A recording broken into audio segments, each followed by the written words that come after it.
800 campers, people, adults and kids, who have different types of disabilities can go and get a great Saskatchewan summer camping experience.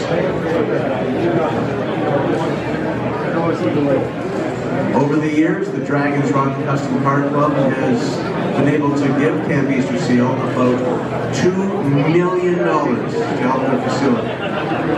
Camp East Seal, by the way, on the shore of Napatu Lake.